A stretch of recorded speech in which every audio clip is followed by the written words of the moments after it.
Sunugal24.net, l'information à sa juste valeur, c'est ici même, Sunugal24.net. Cet homme-là qui est au Sénégal, cet homme ne nous respecte pas. Parce qu'il sous-estime nos intelligences. Il sous-estime notre capacité de réflexion, d'analyse. Lui seul est instruit. Lui seul est intellectuel. Lui seul est intelligent.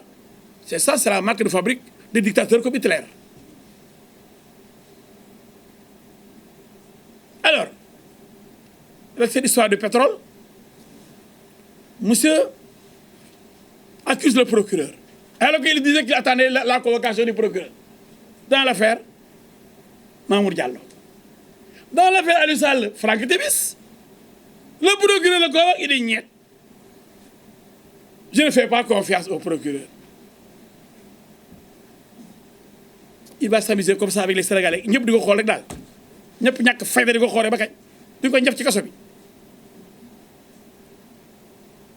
Qu'est-ce que ça veut dire ça? Kii ku mu yàpp Sénégal yëpp lay foyee du ñu ay doomam nag du ñu malitam du ñu bala buy fubal fu mu toll. Tantôt j'attends le procureur, je ne vais pas déférer à la convocation de la commission d'enquête parlementaire.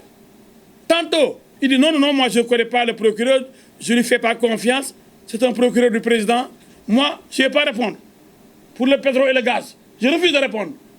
Encore lui qui crée des choses sans donner des preuves. Le vrai menteur. Mais j'ai pitié de me yërëm.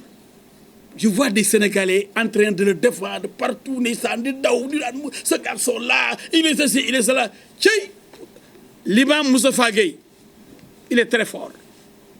Il disait dans ses émissions, Yàlla rek a xam. Yàlla rek a xam. Nit dafa lëndëm. Nit dafa lëndëm. Mais combien de gens ont trahi des présidents qui ont quitté le pouvoir, qui ont perdu le pouvoir, alors qu'ils ont occupé de hautes fonctions avec ce président lorsqu'il était aux affaires? Est-ce que ce président pouvait imaginer un seul instant de pareille trahison alors qu'il a donné tout à ses collaborateurs-là? Vous n'avez pas besoin de chercher loin. Il y a des gens qui, quand ils ont perdu le pouvoir, immédiatement, n'ont plus reconnu leurs camarades de parti. Ils ont été abandonnés immédiatement. Et les gens sont allés vers les prairies les plus fournies, les plus garnies, les plus riches.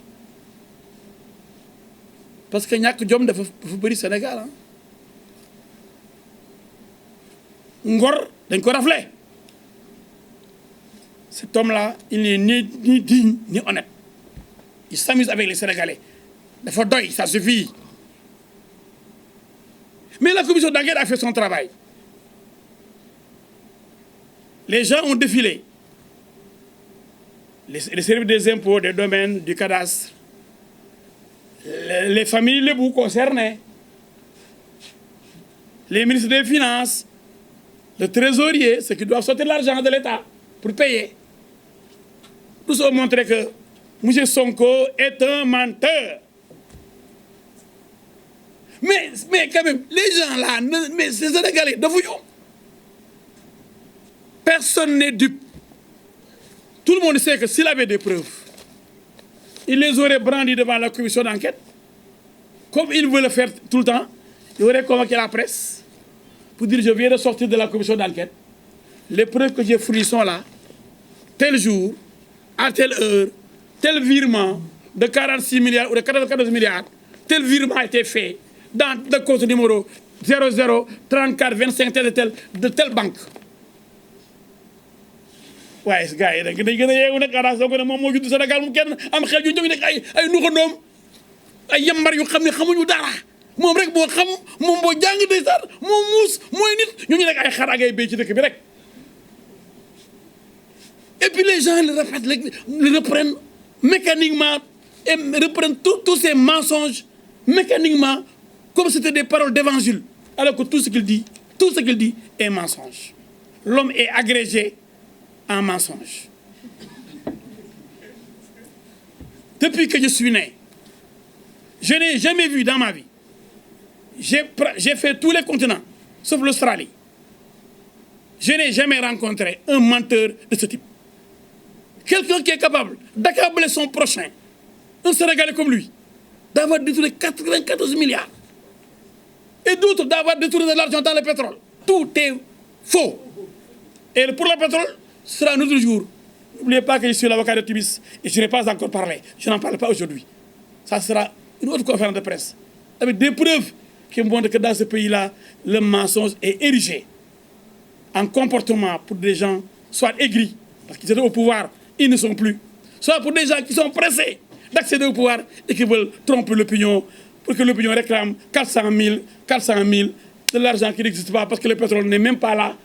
À partir de ce moment-là, nous allons exiger l'arrestation immédiate de celui qui se permet non seulement de diffamer un paisible Sénégalais, mais de diffuser de fausses nouvelles pouvant saper le moral des populations jusqu'à entraîner un soulèvement populaire.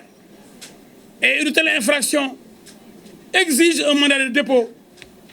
L'auteur de cette infraction doit être immédiatement envoyé en prison pour que nul n'en ignore et que force reste à la loi.